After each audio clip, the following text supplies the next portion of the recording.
Boa noite a todos, graça e paz. Sejam todos bem-vindos a mais uma aula de Escola Bíblica na Missão. Hoje nós vamos dar continuidade ao nosso estudo, em Atos dos Apóstolos. Mas antes, nós vamos receber o Luan. Pode vir aqui, Luan, por favor, fica à vontade. Vamos receber o Luan para a gente meditar um pouco sobre o capítulo que foi lido do livro Mentalidade de Alto Nível, Vinícius Iracete. Nós estamos no capítulo 4, cujo tema é investimento pessoal, tá? Ele vai trazer os acréscimos, pode trazer um testemunho, pode trazer uma palavra, o que Deus colocou no seu coração conforme você foi fazendo a leitura do livro para edificar aí, tá? E aí depois que você terminar, Luan, você pode propor para a classe o 5º capítulo. Quem quiser pegar o tema, dá continuidade, né? Eu vou ser... É verdade, tá aqui, ó. Tá ligado?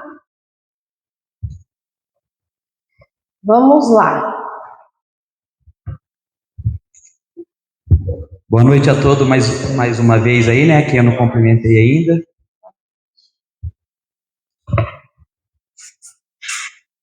Eu fiz essa semana a leitura do livro Mentalidade de Alto Nível, capítulo 4, Investimento Pessoal. Não sei se todos chegaram a ouvirem o áudio, né? Da leitura que eu fiz. E aqui o autor, ele fala muito sobre o investimento pessoal, que é muito importante, né? Porque hoje existem vários tipos de investimentos e às vezes as pessoas esquecem de fazer o básico, o investimento simples, que é o investimento pessoal, que é investir em você mesmo. E nesses investimentos pessoais, vamos dizer assim, uma das coisas que o autor fala nós temos que nos cuidar. Isso envolve o estilo de vida, a alimentação, os cuidados pessoais em geral. E assim que eu estava lendo esse livro, o Senhor tocou no meu coração que assim como os cuidados pessoais que nós temos, como esse que eu acabei de citar agora, são os cuidados terrenos, nós temos que ter também os cuidados espirituais.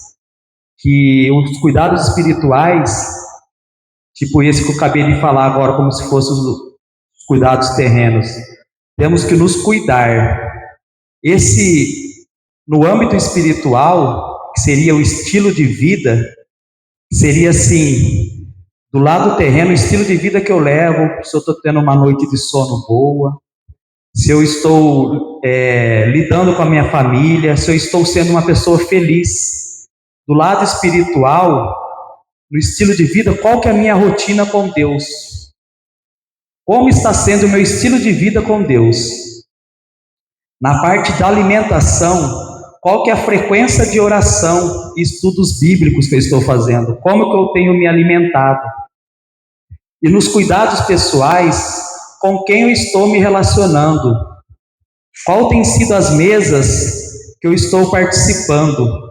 Porque assim como na vida terrena nós temos que ter nossos cuidados pessoais, no âmbito espiritual nós temos que ter também os nossos cuidados espirituais. Então, quais são as mesas que eu estou sentando?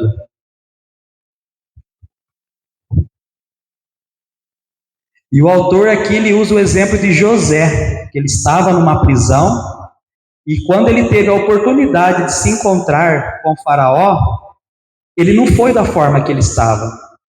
Ele se barbeou e ele trocou as roupas da prisão.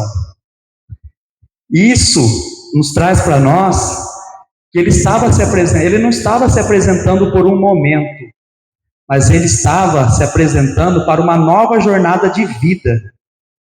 Então, referente a esse exemplo que o autor deu de José, o Senhor colocou no meu coração Efésios 4, do 22 ao 24. Quanto à antiga maneira de viver, vocês foram ensinados a despir-se do velho homem, a serem renovados no modo de pensar e vestir-se do novo homem.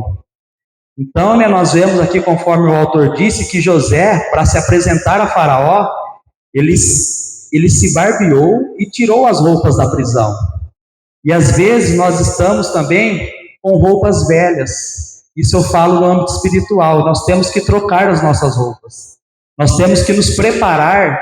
Como o José ele teve encontro com o Faraó, o Espírito Santo também quer ter um encontro com a gente. Nós temos que estar preparados. Em Isaías 43, 18 e 19, também fala um pouco. Esqueçam o que se foi, não vivam no passado. Vejam, estou fazendo uma coisa nova. Ela já está surgindo. Vocês não percebem. Até no deserto darei um caminho. Então nós temos que mudar, nós temos que ter um novo pensamento, uma nova forma de pensar. E para concluir, em Romanos 2,12, não se amoldem ao padrão deste mundo, mas transformem-se pela renovação da sua mente, para que sejam capazes de experimentar e comprovar a boa, agradável e perfeita vontade de Deus.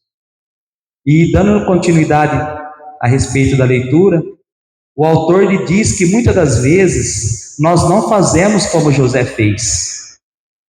Nós nos preparamos para encontros que o Espírito Santo nos propõe, ou seja, encontros divinos. Encontros que serão para sempre, e não apenas um momento. Então, às vezes, o Senhor está nos incomodando, o Senhor está nos mostrando o caminho, mas nós não estamos preparados. Nós estamos preparados para aquele momento de, às vezes, ter um encontro com Deus aqui no culto, de ter um encontro com Deus através de uma palavra liberada por alguém, mas nós não estamos investindo em nós para que nós possamos ter um encontro divino, um encontro que não é um momento, é um encontro que é para sempre.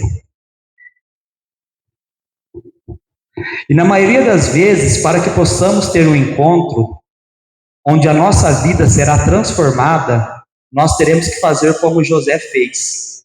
O que José fez?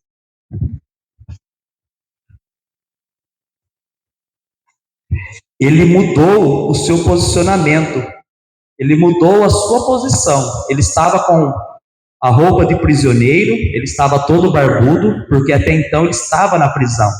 Quando ele foi ter o encontro com o Faraó, ele se posicionou, ele foi, eu creio assim que ele deve, como ele se barbeou, ele deve ter passado perfume também, conforme está escrito aqui, né? E ele, para poder se encontrar com o Faraó, ele tirou aquelas roupas, ele se despiu das roupas velhas, que era a roupa que lembrava a prisão, e ele foi de uma outra forma. Então ele se posicionou para poder ter esse encontro com o Faraó. E assim somos nós também.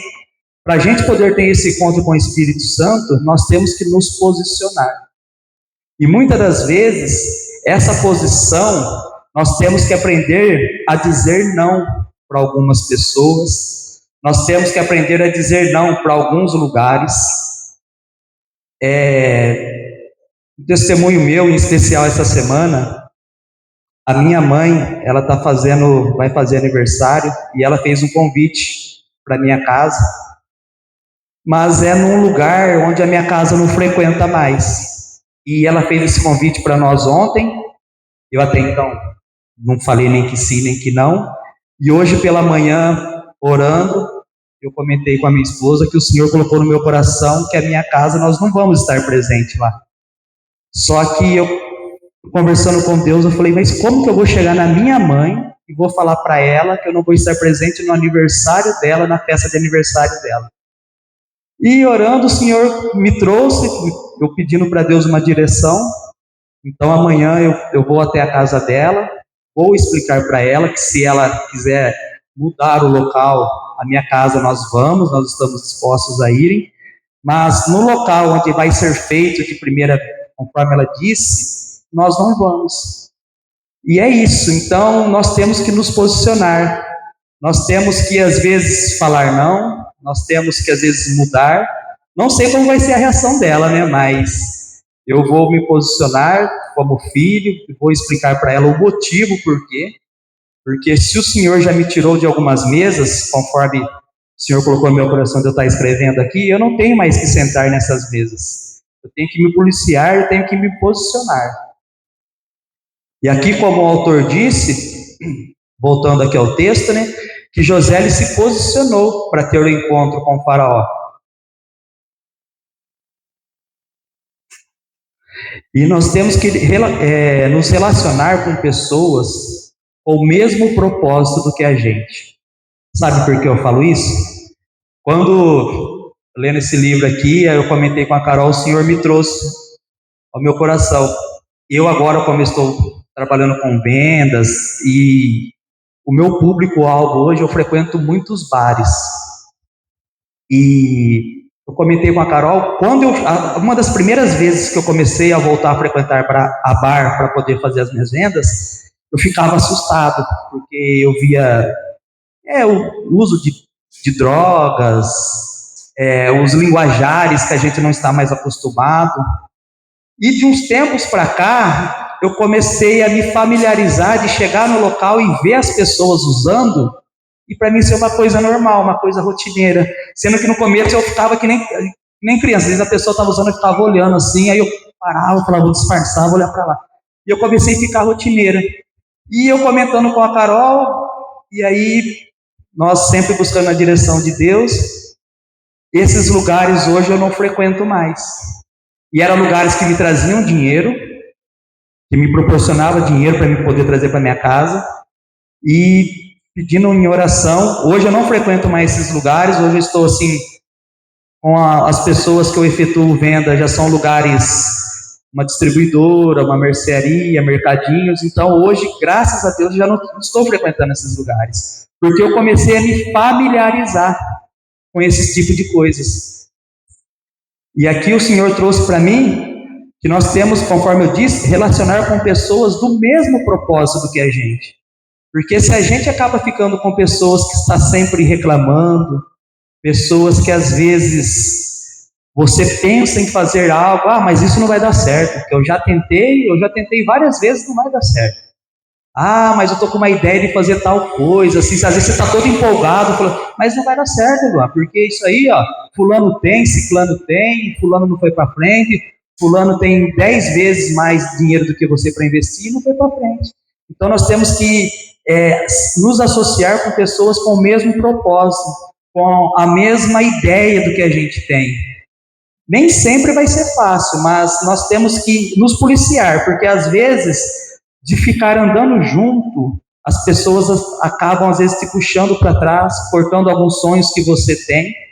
Então é isso que, conforme a leitura do livro, foi essas coisas que eu acabei anotando aqui. E aqui eu tenho mais alguma coisa que eu anotei.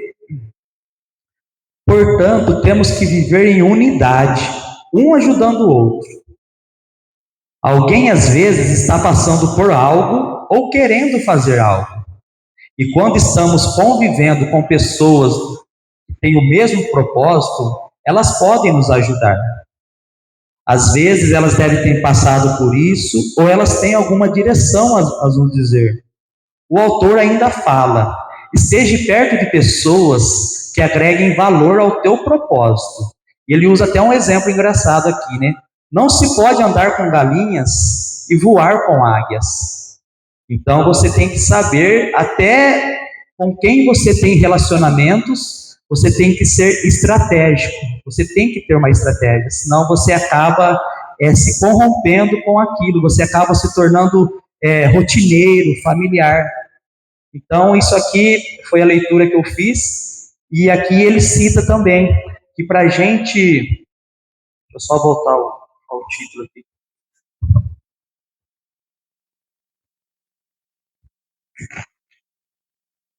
O investimento pessoal, que para a gente poder viver coisas que o Senhor tem para nós, como já foi citado, além da gente se cuidar do nosso sono, conviver perto de pessoas que a gente gosta, que a gente ama, a gente ser feliz, né?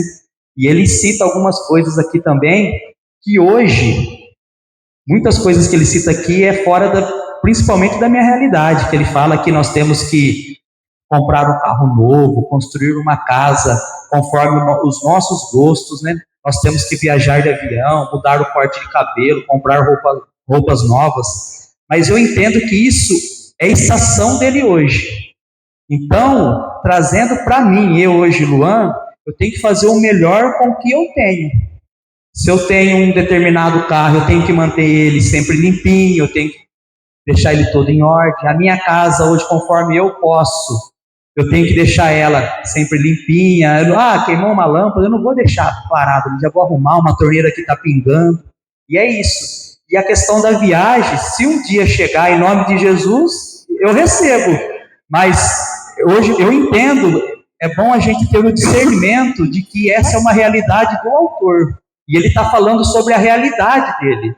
Então é isso. Então, independente do que eu, do que você, do que nós temos hoje, nós temos que cuidar bem daquilo que o Senhor deu para nós, para que nós possamos ser fiel no pouco e o Senhor acrescentará. E é isso da minha leitura aqui. Graças Obrigado. a Deus. Maravilhoso. Parabéns, Luan. Muito rico a sua participação. Você quer propor para alguém o capítulo 5? Quem gostaria de ficar? Fala o tema. Às vezes o tema chama atenção, né? Aí, sim. Capítulo 5. Mentalidade de governo, mentalidade de vencedor. E aí, quem gostaria de ficar essa semana? Arrasou! Muito bem, obrigada, viu, Luan? Obrigada. Passa para a Carol, mais uma semana na casa do Luan, no livro. Faça uma leitura bem bonita no grupo para nós, tá bom? Não, só para segurar, né? Eu achei muito legal a abordagem que ele trouxe e realmente faz a gente refletir, né? Quando ele disse, a estação do autor é uma, mas e a nossa estação, qual é? O que está dentro da nossa realidade? É assim que a gente vai formando uma mentalidade também de alto nível, porque nós deixamos para trás as comparações, inferioridade, sentimentos, sabe? Não, a gente precisa ouvir de tudo e reter aquilo que é bom, né? Às vezes, isso fala até do convívio em casa, né? A esposa gosta de ter uma casa mais decorada, mais bonitinha, e o marido não dá muito valor para isso. Então a casa nunca sobra aquele dinheirinho para pôr um quadro, para comprar um tapetinho novo. São coisas da nossa realidade, mas que são importantes. Não é assim?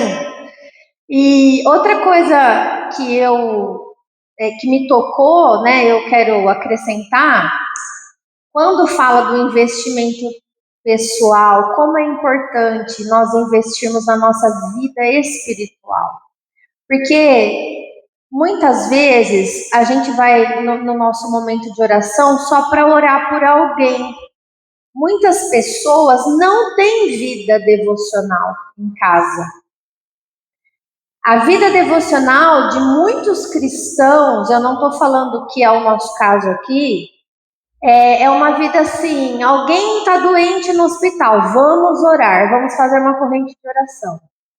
Aconteceu uma coisa, vamos orar.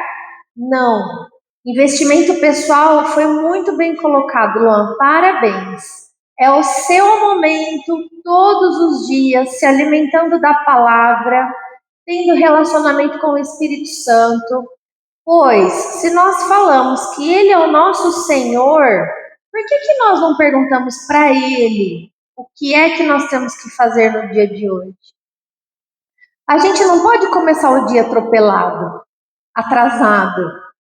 A gente precisa ter aquele momento, né, naquele café, naquele chá quente de manhã e falar, Jesus, eu estou aqui, eu consagro a minha vida ao Senhor, os meus sentidos espirituais ao Senhor, os meus olhos, eu consagro ao Senhor a minha língua. Senhor, guarda a minha língua, em nome de Jesus. Eu consagro os meus ouvidos, tudo que eu vou ouvir hoje. Eu me consagro ao Senhor. E o que nós vamos fazer hoje? O que o Senhor quer de mim hoje? Como o Senhor quer me usar neste dia? Existe uma visita, existe um irmão, existe uma intercessão no grupo da intercessão, porque Ele é o meu Senhor e o seu Senhor. Então, às vezes a gente entra naquela rotina, né? E esquece disso. E se Deus quer parar você no meio do seu dia para ir fazer aquela ligaçãozinha para o teu amigo, que quer dar uma desabafada, que quer um aconselhamento, porque tudo é relação. Só que a gente precisa aprender a nutrir os relacionamentos. Como ele bem falou, as mesas, imagina se é fácil trocar de mesa, trocar de amizade. É mais fácil ficar com aquele que você já está acostumado, do que você investir numa nova amizade, num novo relacionamento, não é? Isso requer investimento. Então, é da vontade do Senhor essa pessoa, essa ligação, esse lugar, esse convite, o que o Senhor espera de mim? Eu costumo também de manhã, além de ter esse momento, e é um momento meu com Deus, eu não penso em ninguém. Eu preciso dele em primeiro lugar, porque se eu não estiver bem, nada vai ficar bem ao meu redor. Então eu fico orando por mim, só por mim de manhã, assim. E dentro dessa oração eu falo, Senhor, que os seus anjos, os anjos santos que veem a sua face e que estão ordenados a me guardar e a me ajudar a cumprir o meu propósito de vida, que eles estejam hoje ativados e autorizados a estarem comigo. Todos os dias eu faço essa oração. Eu peço até um anjo dentista, gente, vocês não acreditam. E eu sinto a diferença. Quando eu faço isso, eu falo, Senhor, se possível, hoje o dia vai ser puxado, manda um anjo dentista para me ajudar. E não é, gente, não é brincadeira. Anjo faxineiro, tem vários tipos, eu já testei todos, estou dando a dica. Ore por você primeiro. Depois disso, filhos, marido, família, um grupo da intercessão que a gente vai dar uma olhadinha lá para ver o que está acontecendo, quem está precisando. Isso leva tempo. Então, isso é vida com Deus. E depois, a aparência, né? Depois, o conhecimento secular. Por quê? O que Deus colocou no meu coração? José. Ele se barbeou e se trocou e foi falar com o faraó, não foi? Mas, quando ele chegou lá, ele entregou além do que foi pedido para ele. Ele entregou além. E por que ele pôde entregar além? Por que ele falou assim para o faraó, olha, o problema vai ser esse, mas a solução é essa. Por que ele pôde entregar uma solução para um faraó? Porque ele tinha conhecimento do que ele estava falando. Então, em algum momento da vida dele, ele investiu no saber, no conhecimento. Coisa que nós também deixamos de fazer. Nós deixamos de fazer um curso lá fora, deixamos de estudar, de fazer uma faculdade, de buscar uma profissão, uma especialização. Pensem nisso. Deus, ele vai te usar dentro do que ele deposita em você e em mim. Então, estudar também é um investimento pessoal importantíssimo que vai abrir portas e vai te colocar no lugar que Deus quer te colocar. Amém? Tudo isso é um compromisso com você mesmo. Porque ninguém pode estudar por nós, né? E a mesma coisa aqui, vamos colocar no âmbito espiritual. Por que estar aqui na escola bíblica com compromisso, não como um visitante? como um curso, né? Não é pago, não tem matrícula, mas se você encarar como um curso onde você você está investindo no seu conhecimento bíblico, para que na hora certa o Senhor consiga te usar, você vai estar capacitado para responder a todo aquele que te pergunta lá fora. Isso é um investimento pessoal, tá bom? Bom, vamos então. Alguém gostaria de comentar sobre esse tema? Foi tão bom, é tão importante. O microfone está aí. Pode falar, gente. Tenha liberdade. Nós estamos aqui para isso, tá? Esses dias eu recebi logo de manhã uma reflexão, até acabei compartilhando com a Cássia, investimento sobre isso também, investimento pessoal. Nós temos que primeiro resolver as nossas pendências. Aí chegar a Deus, aí Ele vai permitir tudo aquilo que você está realmente aspirando, né? Então as pendências que a gente tem de pecado, de algum mal que a gente cometeu, nós temos que pedir perdão e para a gente poder avançar. Foi essa reflexão que eu compartilhei com a Cássia no café da manhã. Isso é um investimento pessoal, porque sem o perdão, sem o reconhecimento, sem o perdão, você continua na prisão, você continua com as roupas velhas da prisão, né? O perdão, ele te dá uma nova roupa, um novo brilho, um novo acesso. Então, perfeita colocação. Quer falar, Jennifer? Não? Mais alguém gostaria de comentar sobre o tema? Carol, pode falar. Eu quero compartilhar o que hoje o Senhor colocou no nosso devocional de manhã que tem a ver com isso, e dando um link no que o Carlinho falou, eu vou ser em Ezequiel 22:30. Aleluia. O Senhor é pontual, né? Porque eu jamais achei que eu ia... Foi algo assim... Tá vendo a importância do devocional, do saber, do ter o conhecimento para derramar, para compartilhar. Nós nunca sabemos a oportunidade, né? E veio no nosso devocional isso de manhã. Ezequiel 22:30. Procurei entre eles um homem que erguesse um muro e se pusesse na brecha diante de mim e em favor desta terra, para que eu não a destruísse, mas não encontrei nenhum. Então, isso fala de alguém que investe em si, como o Carlinho mesmo falou, as pendências, porque os acessos. Existem chaves ainda que não foram colocadas nas nossas mãos por falta do conhecimento, por falta de uma nova roupa, de uma postura, de um compromisso. E Deus tem para entregar, porque através da vida de cada um de nós Ele tem muitas coisas para fazer, porém não tem aquele que está apto, capacitado, que eu falo, disposto para o ID, porque o Senhor não tem aliança com quem não tem compromisso. Exatamente. Né? E são nas pequenas coisas que começa a treinar isso. Por exemplo, nós queremos servir a Deus no ID, ok? Mas nós não damos ouvidos à voz do Senhor quando você está no mercado e Ele fala, compre o fósforo. Aí você não compra. Aí você chega em casa, não tem fósforo. Mas o Senhor falou lá no mercado que você comprar.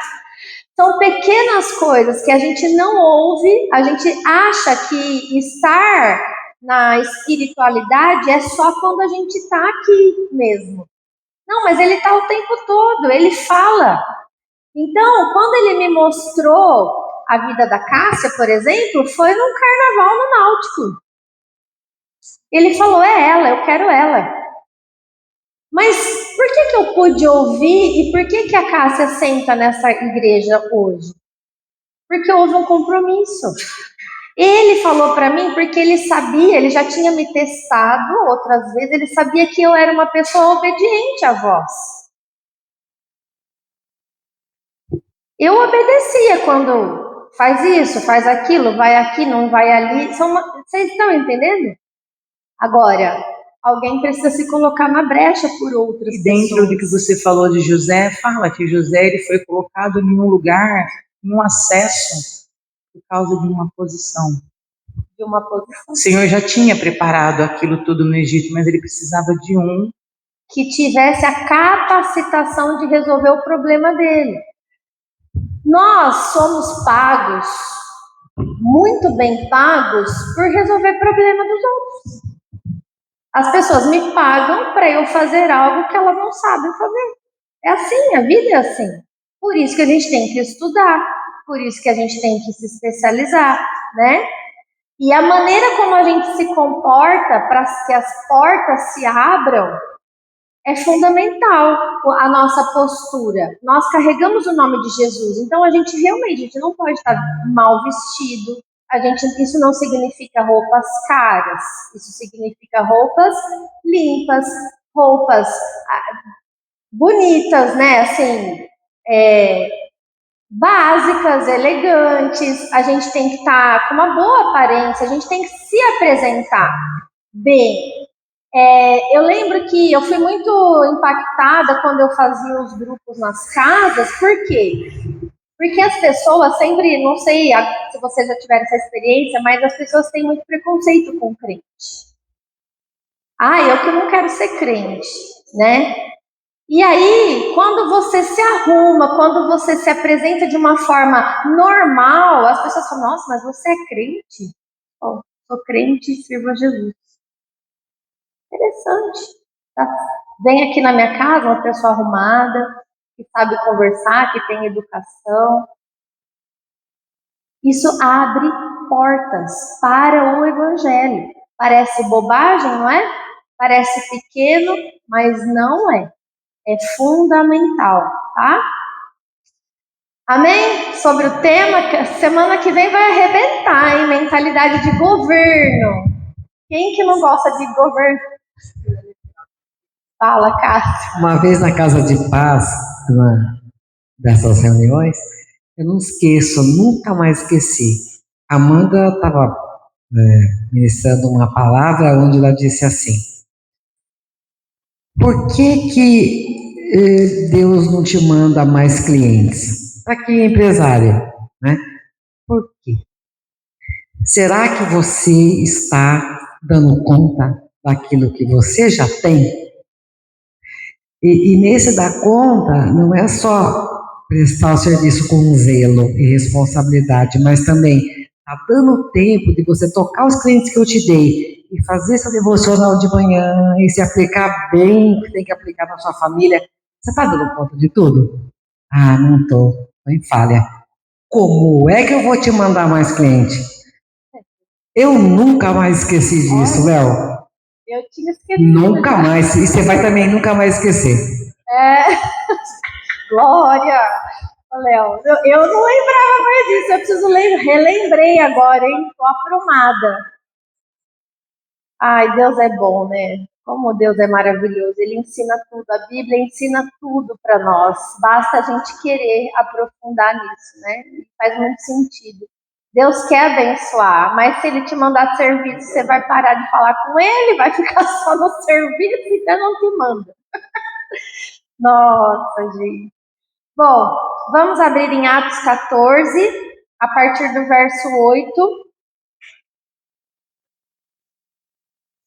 Vou fazer a leitura rapidinho aqui e nós vamos comentar, tá?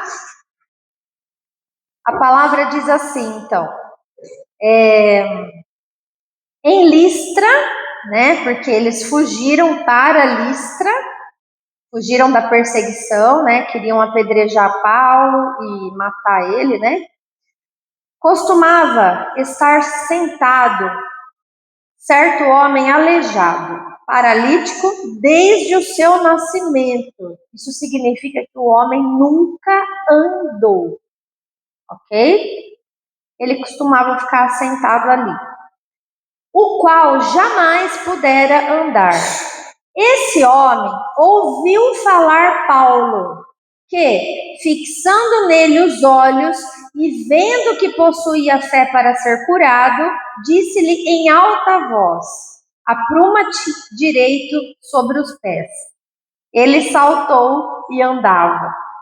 Quando as multidões viram o que Paulo fizera, gritaram em língua licaônica, dizendo: os deuses em forma de homens baixaram até nós. A Barnabé chamavam Júpiter e a Paulo Mercúrio, porque era este o principal portador da palavra, o Paulo, né?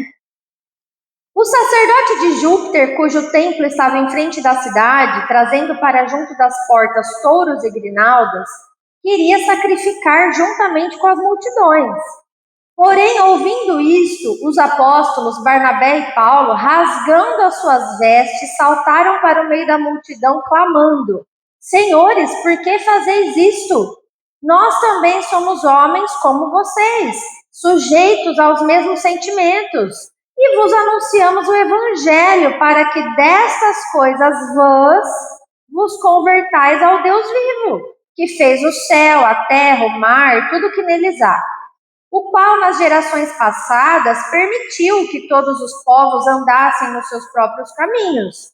Contudo, não se deixou ficar sem testemunho de si mesmo, fazendo bem, dando-vos do céu chuvas e estações frutíferas, enchendo o vosso coração de fartura e de alegria. Dizendo isto, foi ainda com dificuldade que impediram as multidões de lhes oferecerem sacrifícios. Sobrevieram, porém, judeus da Antioquia e Icônio, e instigando as multidões, olha, a mesma multidão que queria idolatrar, instigando as multidões e apedrejando por morto. Cadê? Apedrejando a Paulo, arrastaram-no para fora da cidade, dando-o por morto. A mesma multidão que queria idolatrar Paulo foi a que apedrejou e deixou ele como morto. Presta atenção nisso.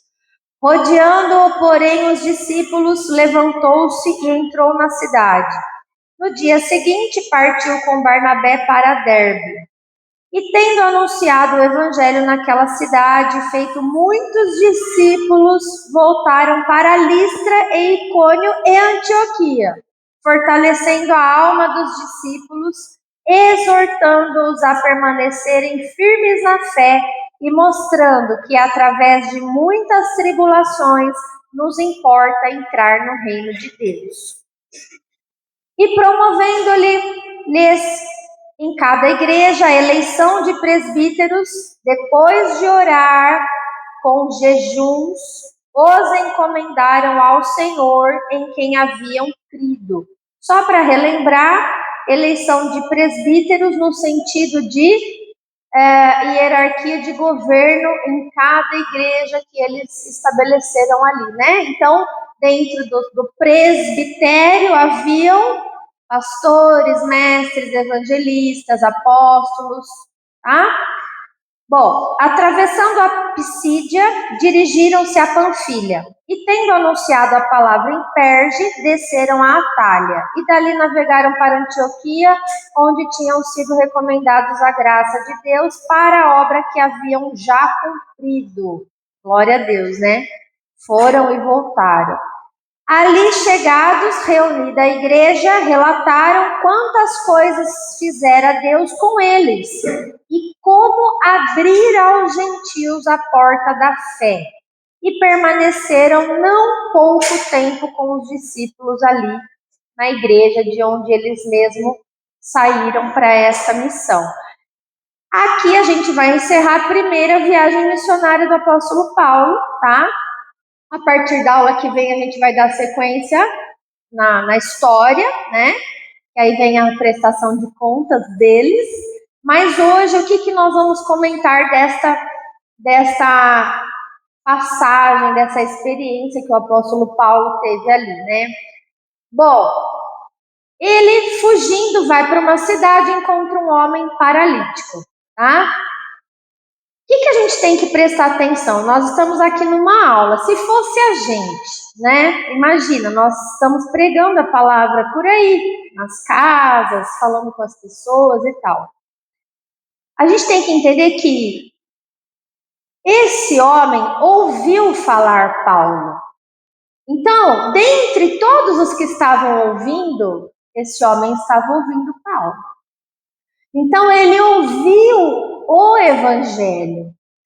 E o Evangelho é o poder de Deus para salvar todo aquele que nele crê. Então, enquanto Paulo pregava, ele estava atento a quem estava prestando atenção no que ele estava falando. Porque nós não somos chamados a trabalhar sem meta, sem objetivo. É claro que vai ter lugares que a gente não vai ser ouvido. Mas os nossos olhos precisam estar atentos naquela alma que é sedenta pelas coisas de Deus. Pelaquela alma que tem fome e sede. Entendeu? E aí, o que aconteceu? Paulo fixou nele os olhos. O que é isso? Presta atenção em quem está com você. Presta atenção em quem quer receber aquilo que você tem para entregar. Investe nessa pessoa. Eu sempre falei lá, Cássia, minha testemunha, não é a quantidade. Se tiver uma pessoa, eu estaria ali. Mas uma pessoa que quer, não falava isso, Cássia? Uma pessoa que quer. Porque o nosso tempo é ouro, né? Mas havendo um que quer, vai ter tudo de mim e de você, porque nós somos chamados para entregar tudo o que Deus tem depositado na nossa vida, né? Ele fixou os olhos nele e ele viu que esse homem tinha fé para ser curado, tá? Então, abra comigo aí Mateus 13, 58 e Mateus 17, 20 e 21. Quem abrir já pode ler.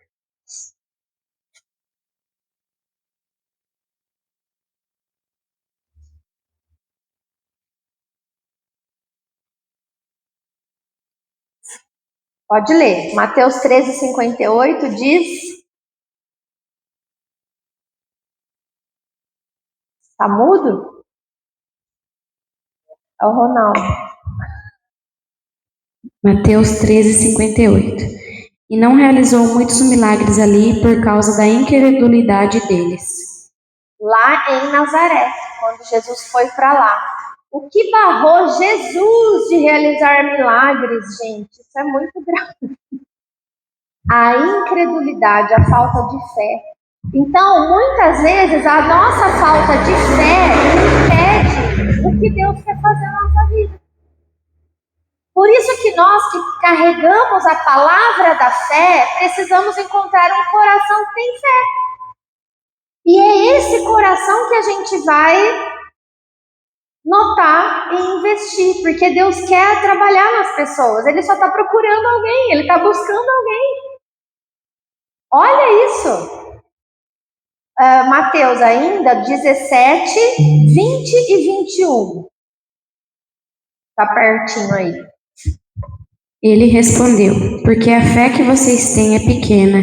Eu asseguro que se vocês tiverem fé do tamanho de um grão de mostarda, poderão dizer a este monte, vá daqui para lá, e ele irá. Nada será impossível para vocês. Mas esta espécie só sai pela oração e pelo jejum. Então, olha só. A fé, se vocês tiverem fé, nada será impossível para vocês. Mas existem coisas que nós só vamos alcançar com posicionamento. Porque para você entrar em oração e em jejum por alguém, você tem que estar entrando na brecha por essa vida. E aí você tem que ter compromisso e disposição, e mais do que isso, amor. Não adianta eu ter todos os dons e não ter amor. Muitas pessoas fazem tudo isso para aparecer. Existe, sabia? Mas quando Deus vê na gente tudo isso e amor, é uma combinação perfeita, né? A fé, ela opera, tá? Mas ela não opera sozinha. Ela tem que ter um comando de voz junto. A fé precisa estar associado à palavra liberada. Abre rapidinho em Hebreus 11, 3. A palavra precisa ser liberada. E aqui vocês notaram que Paulo não falou baixinho não, para ver se Deus ia operar, hein? Paulo falou em alta voz. Ele ergueu a voz. Olha que espírito de ousadia desse homem, né? Hebreus 11, 3. Pode ler, por favor. Pela fé entendemos que o universo foi formado pela palavra de Deus, de modo que aquilo que se vê não foi feito do que é visível. Então, gente, se o universo inteiro foi formado pela palavra de Deus, vocês estão entendendo que há necessidade de liberar um comando de voz? Pode falar, pastor. Passa o microfone. O Espírito Santo nos traz a memória, ali, acho que em Mateus capítulo 4, da tentação, né, que Jesus foi provado no deserto. Nós vemos que houve ali um certo desafio, mas esse desafio foi assim um combate em palavras. Nós não observamos que Jesus então assim poderia rogar ao Pai e vinha ali várias legiões de anjos o defendê-lo, ou ele mesmo acorrentar Satanás e expulsá-lo, mas como está dizendo agora, através da palavra repreendido, está escrito, Satanás, assim. E detalhe, a primeira palavra que ele soltou foi: nem só de pão viverá o homem, mas de toda a palavra que sai da boca de Deus. E a última foi: não tentarás o Senhor teu Deus, somente a Ele adorarás e somente a Ele servirás. Já derruba a idolatria que nós vamos ver agora. Então, veja que a importância da gente ser um agente de transformação, alguém disponível nas mãos do Pai. Por isso a oração de manhã. Senhor, como que o Senhor vai me usar hoje? O que o Senhor quer que eu fale? O que o Senhor quer que eu faça? Né? Porque de repente a gente vai levantar uma oração e eu vou pôr a mão em alguém que é dele, não é uma alma que ele comprou com o sangue dele. E eu vou ter que soltar a palavra para, encontrando fé, manifestar o que Deus quer manifestar. Eu estou dando uma aula sobre o que é o profético.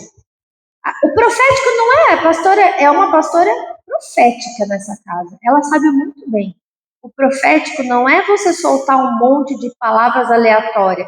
Tenho certeza, tudo que a pastora fala no profético é intencional. Porque o Espírito Santo gera a intenção no coração dela. Quantas vezes ela liberou no culto? Presta atenção. Ela libera a palavra, mas ela também pede para os obreiros imporem as mãos. Por quê? Porque é uma junção, não é, pastora? É exatamente assim que acontece, não é? Precisa ter a palavra liberada e precisa encontrar a fé. Então, é um movimento espiritual maravilhoso, né? Que se a gente entende, a gente começa a participar mais dele. O centurião também disse, né, falando assim, que através da palavra, eu sou um homem também de autoridade, mas diz somente uma palavra. Exatamente. Meu criado vai ficar por causa do comando. Então, olha, é tão importante o comando. Gente, comando não é mandar. Comando. Nós mandamos. Abra a mente, ó. Vamos supor, eu tenho um anjo que me acompanha. Vocês sabem disso, né? Glória a Deus por isso. Todo mundo tem um anjo que acompanha. Senão nós nem estaríamos aqui, gente. A gente teria morrido lá no ventre. Mas eu tenho meu anjo e ele trabalha em meu favor. Mas você sabia que ele espera um comando? Porque somos nós dois. E por que ele vai obedecer o meu comando? Porque meu anjo deve ter uns 3 metros, né? Eu, baixinha, vai obedecer eu. Não é isso. Eu não mando no anjo, gente.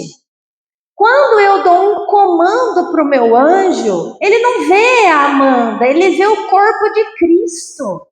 Se Cristo habita em mim, se eu estou conectada com Jesus, eu tenho autoridade dele. O anjo trabalha dentro da vontade de Deus e da autoridade de Deus junto comigo. Então, alguns de vocês já notaram nas orações finais, que é quando Deus trabalha, continua trabalhando, porque o culto ele não tem uma hora para acabar, ele não acaba, você vai embora para casa, o culto continua no seu coração. E às vezes continua aqui nas orações. O pastor, ele dá comando para os anjos, ele fala, queima ele. Isso é um comando que ele dá para o anjo queimar o demônio que está ali, no mundo espiritual. E por que o anjo obedece o pastor Marcos?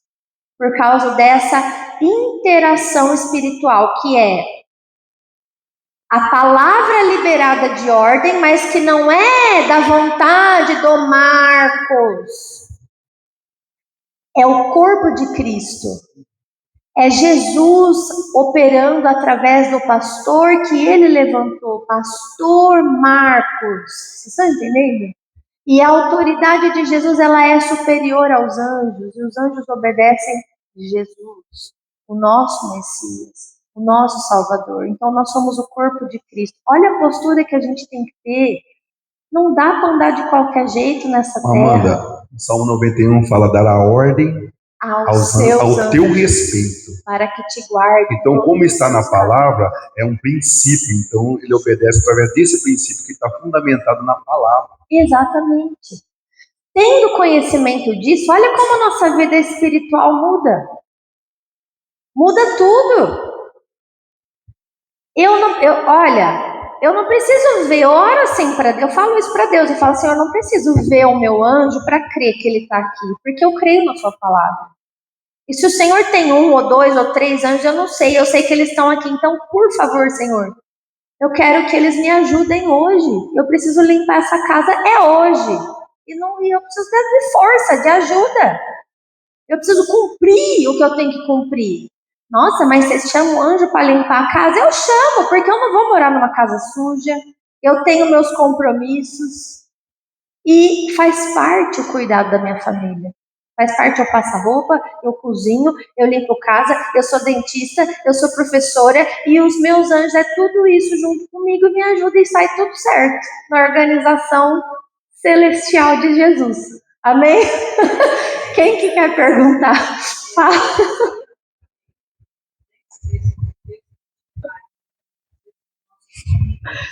Passam por guerras, por ataques, que a gente, por não estar sensível, não consegue interceder. Sim. Então, o Senhor tem colocado no meu coração faz uns tempos, que quando as minhas filhas vão dormir, nós entramos em oração no quarto e eu dou ordens, eu dou um comando, para que, Senhor, nesse ambiente o maligno não tenha espaço. Amém. Esse ambiente, coloca os teus anjos aqui. E são comandos que, às vezes, a gente está dentro do corpo de Cristo, está vivendo guerras dentro de casa, está vivendo situações que não sabemos como lidar. E se nós entendermos que a autoridade que nós temos, em nome de Jesus, e em comandos, funciona, mas a gente precisa crer. E outra coisa, até algo que você não sabe, que você queira saber, o seu anjo sabe. Por exemplo, o que os seus filhos fazem escondido de você.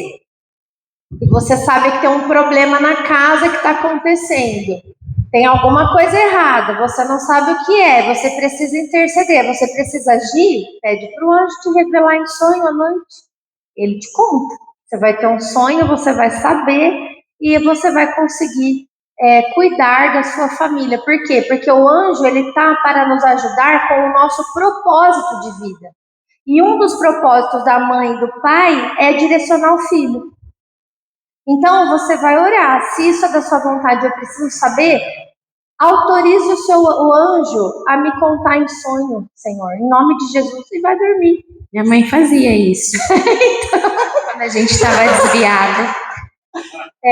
Eu também faço isso, viu? Essa é uma dica. Bom, vamos lá. Esse é o poder de Deus em ação. Então, conseguimos compreender por que Paulo ele obteve sucesso nesse milagre que aconteceu? Ele encontrou a fé, ele teve o comando, o Espírito de Deus, foi uma conexão de tudo ali. Tudo para que o propósito do Senhor acontecesse na vida daquele homem. E ele começou a andar. Interessante que Paulo não fala, ele tem uma linguagem até legal, né? Eu acho que vai quebrar um pouco o nosso crentez, né? Paulo simplesmente virou para Paulo e falou: apruma, vamos, se arruma aí que fica tudo desengonçado. Investimento pessoal, meu filho, apruma-te. O que o homem fez, gente? Ele deu um salto. Aqui, ó. Apruma-te direito sobre os pés. O homem acreditou.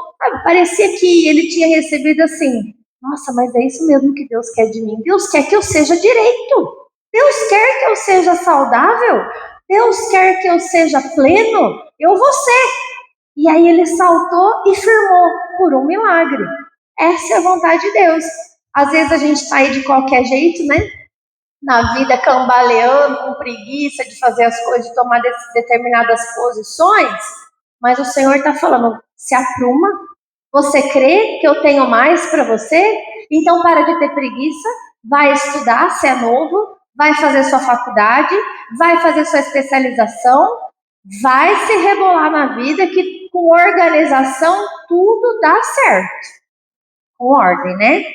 Tá? Bom, então, isso é uma parte sobre o investimento pessoal que vai abrir muitas portas, né? Agora, a partir do verso 11, levanta-se uma idolatria ali naquele lugar, né? Então, existe uma linha muito fina, muito tênue entre o milagre e a idolatria, tá? Isso sempre vai existir, isso sempre existiu, porque o coração do homem ele é naturalmente idólatra.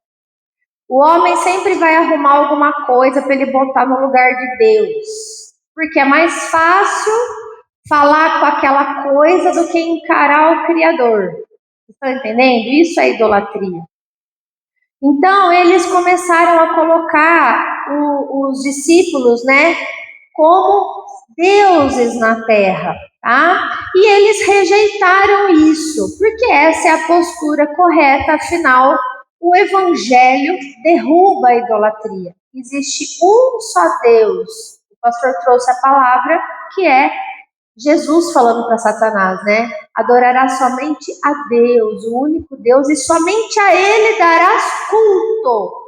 Então, todo lugar que você estiver que te levar a um culto, a uma adoração, a uma veneração, a uma outra divindade, saiba que isso tem nome. O nome disso é idolatria e é pecado.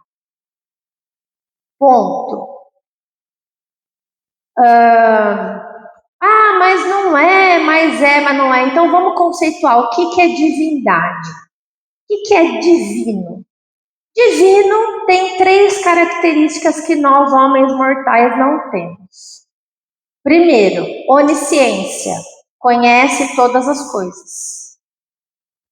Segundo, onipresença. Está em todos os lugares ao mesmo tempo. Terceiro, onipotência. Tem o poder de fazer qualquer coisa.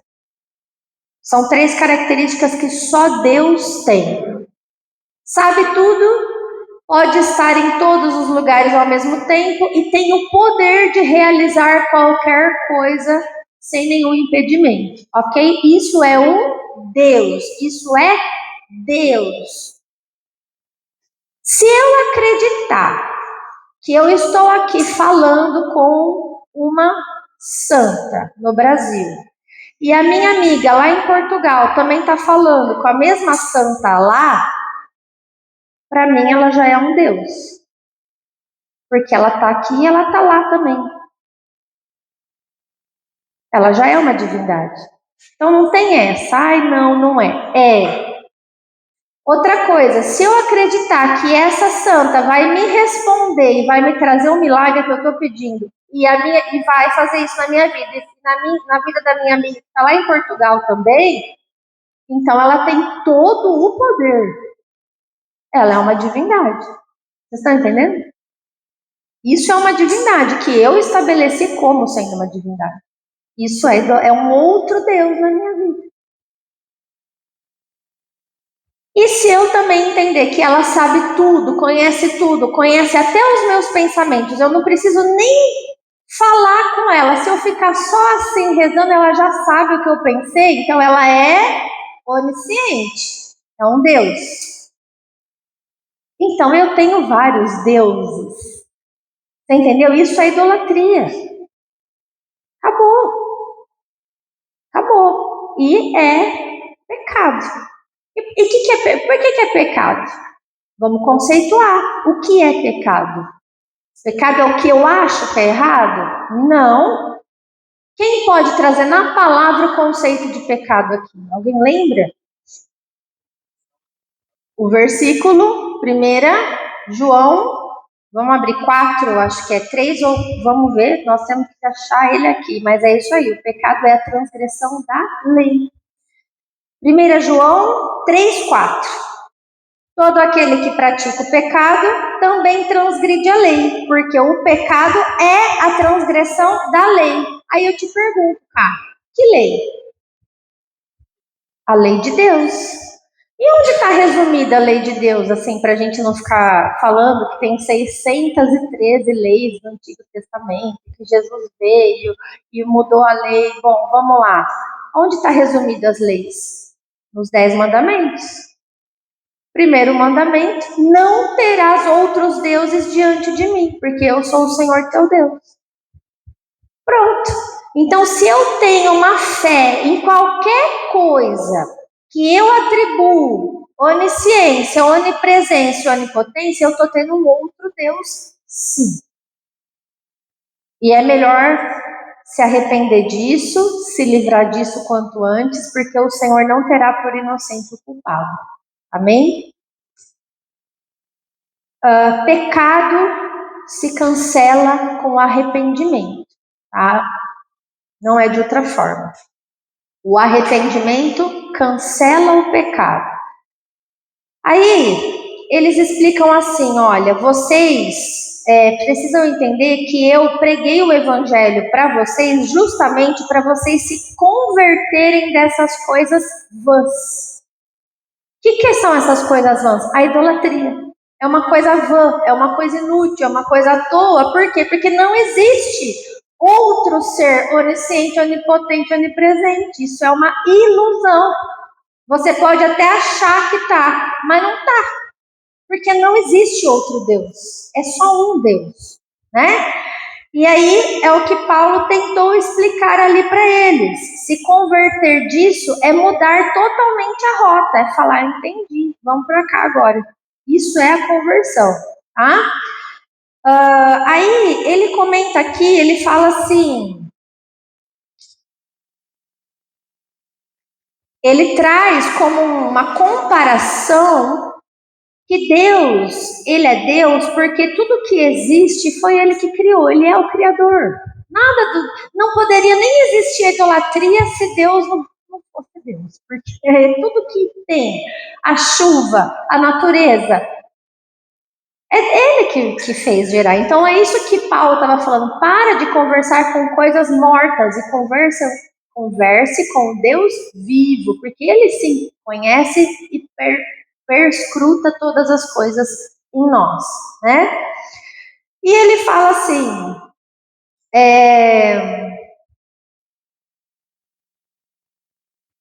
Deus, ele entregou as pessoas por um tempo aos seus próprios caminhos. Olha, ele permitiu, no verso 16, ele permitiu que todos os povos andassem nos seus próprios caminhos. Isso aqui é muito sério. Abre em Romanos, capítulo 1, verso 18. Para a gente encerrar aqui, tá? Quando a gente lê isso, que Deus permitiu, a gente precisa fazer uma separação entre o que é vontade de Deus e o que é permissão de Deus. Se tem uma coisa que Deus não vai tocar, é no nosso livre-arbítrio, tá? A vontade de Deus é boa, perfeita e agradável. Ponto, morre aqui. Mas Ele permite dores. Ele permite coisas acontecerem agora no mundo que não são legais. Por escolhas de outras pessoas. Então, diante da idolatria, Deus permitiu isso para a humanidade. Por isso que a gente está lendo em Gênesis várias nações que nasceram de Noé, idólatras, pagãs, politeístas, tá? Então vamos lá, quebrando a primeira lei, inclusive, né?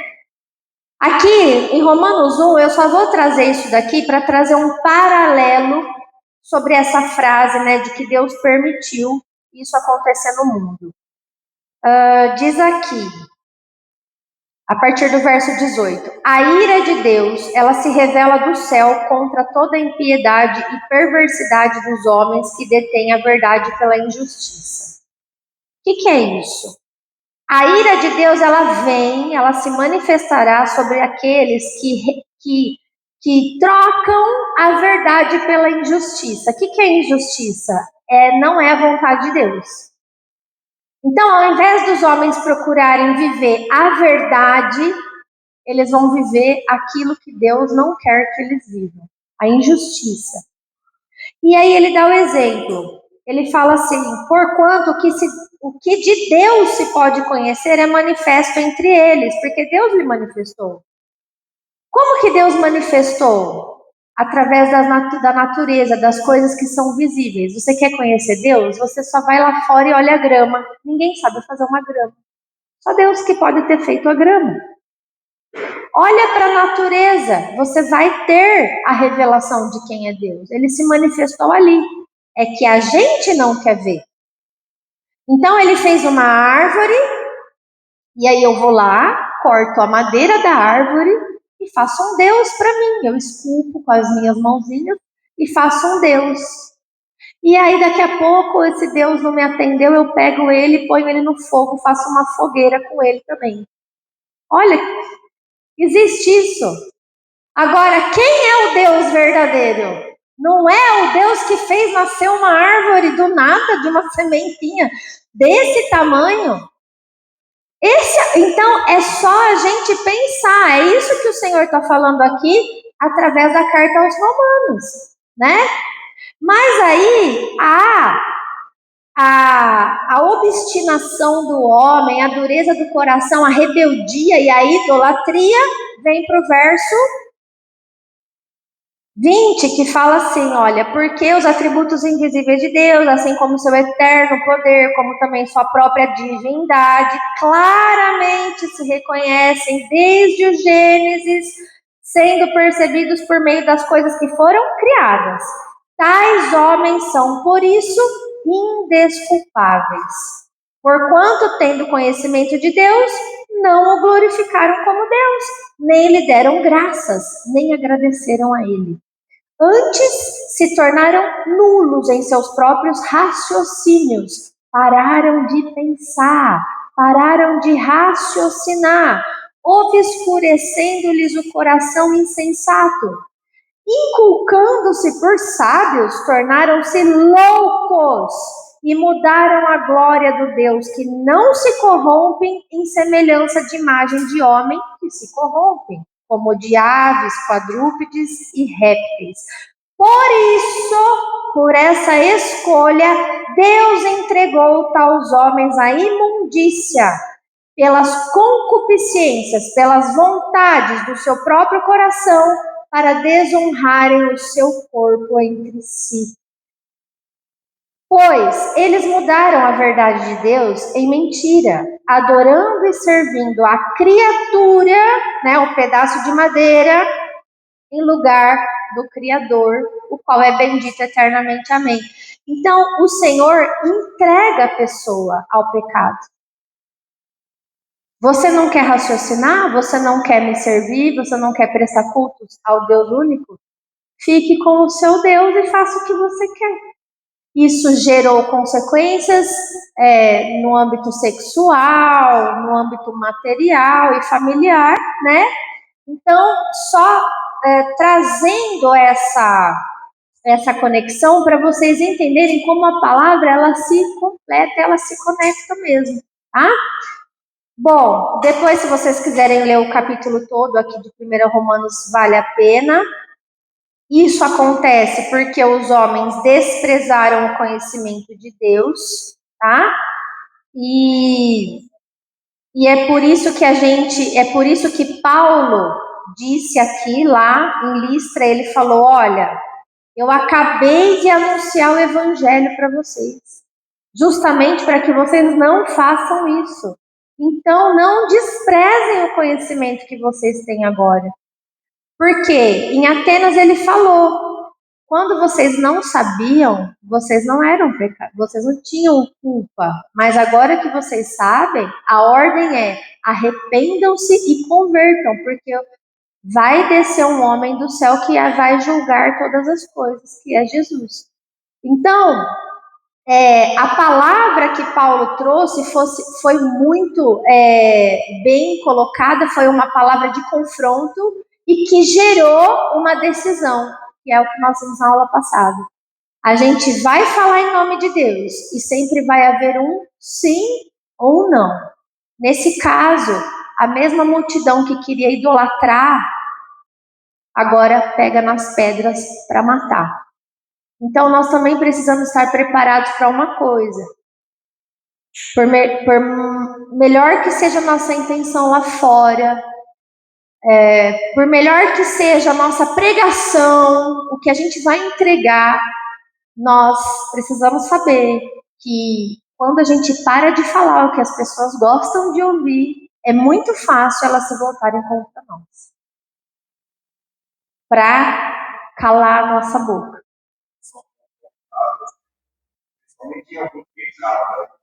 Principalmente. Então, enquanto você estiver na casa das pessoas curando, abençoando e libertando, você é joia. A hora que você entrar com confronto na palavra, cuidado, não seja mole, seja firme na palavra, porque o Senhor não está mandando a gente ir para o mundo para fazer amigo. Ele está chamando a gente para ir para o mundo pregar a palavra e fixar o olho naquele que tem fome e sede da palavra, naquele que vai pagar o preço da fé, naquele que vai ter a sua vida verdadeiramente transformada por Jesus. É nesses a gente agarra. Agora, quem pegou na pedra, você corre, porque vai te matar mesmo, tá? É uma escolha. Amém? Alguém quer comentar alguma coisa sobre a aula? Eu acho que o assunto era esse, né? A gente vai...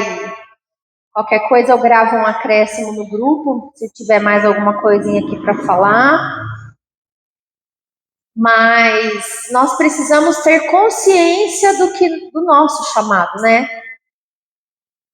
Nós não podemos achar que a vida em Cristo é só flores e também não podemos levar só flores para as pessoas. As pessoas, elas são amadas, mas elas também precisam aprender a verdade e fazer uma reflexão para que a vida delas seja transformada de verdade, que é o investimento pessoal. Deus quer mudar a sua vida, Deus quer mudar a minha vida, como Ele tem feito. Ele já tem feito isso. Mas por quê? Porque todos os dias eu me exponho à palavra do Senhor, eu me exponho aos meus irmãos, à minha liderança, para receber uma correção, um direcionamento, né? Se eu não me expor, eu vou ficar na mesma. Amém? Alguém tem alguma pergunta? Podemos orar? Então, vamos lá. Vamos orar para a gente encerrar. Alice, filha, pode desligar, por favor, viu?